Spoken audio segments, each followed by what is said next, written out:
Samia Suluhu Hassan, President of the Republic of Tanzania, our neighbors.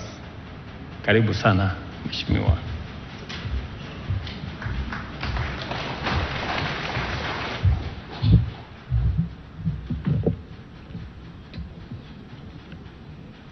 Your Excellency, Dr. William Samoei Ruto, President of the Republic of Kenya, Excellencies, heads of state and government here present, Right Honorable Raila Odinga, our candidature, distinguished guests, ladies and gentlemen, I wish to thank Your Excellency President Ruto for the invitation and for the exceptional hospitality accorded to me and my delegation. As you may know, back in Tanzania, they fondly refer to me as Mama. So it gives me added pleasure to be at this event in support of the great statesman of Kenya, fondly referred as Baba, who is my kaka.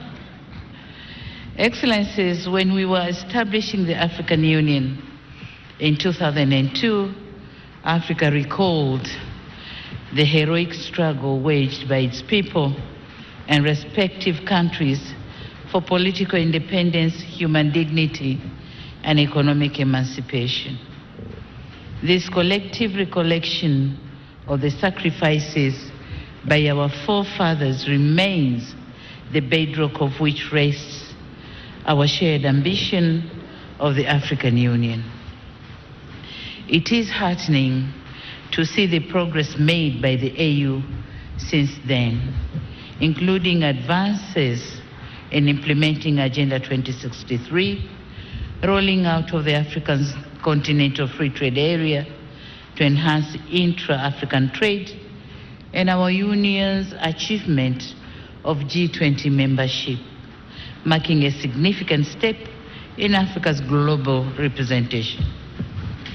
Excellencies, despite the progress made, it is incumbent upon us to ensure that the AU remains firmly united and able to meet the noble goals we have set.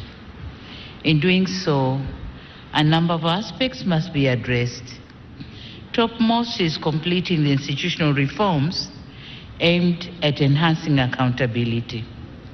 Related to this is strengthening the Union's capacity to silence the guns on our continent.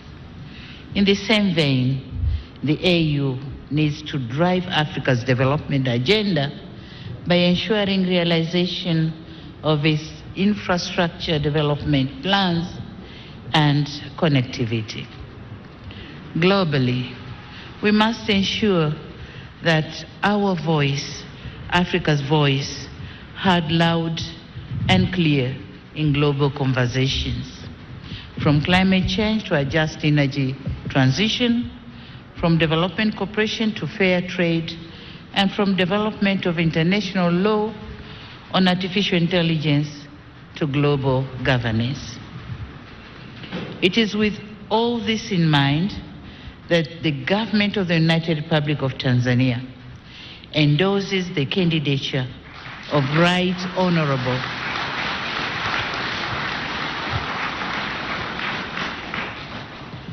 I'll repeat. It is with all this in mind that the government of the United Republic of Tanzania endorses the candidature of Right Honorable Raila Amolo Odinga for the position of chairperson of the African Union Commission. Tanzania knows Odinga as Pan-Africanist leader who believes not only in the promise of African integration, but also in its practicality. He has maintained close relations with successive generations in Tanzanian leaders, as well as with many African leaders and partners who hold him in high esteem. He is well versed with the development concerns of our continent. It is based on his breadth of experience that he was charged with expediting Africa's integration through infrastructure development. Engineer Odinga knows full well what our union needs to do to meet the infrastructure development gaps critical to unlocking Africa's potentials. Personally, I know Baba Odinga, my kaka, not only as a wise statesman, but also as one who can make a strong case in advancing Africa's development priorities. As such, we firmly believe that he has what it takes to transform the vision of the Assembly into tangible outcomes for our people. Excellencies, with Right Honorable Raila Odinga, we envision an African Union that is ever strong, that is championing Africa's socio-economic development, and that ensures Africa's voice takes center stage globally. It is by attaining these aims that we will honor our people's heroic struggle for political independence, human dignity, and economic emancipation. It is on this note that the United Republic of Tanzania assures the Republic of Kenya of its full support for the candidature of Right Honorable Raila Odinga for the position of African Union Commission Chairperson, and Tanzania says, Baba anatosha, achaguliwe. Asante sana.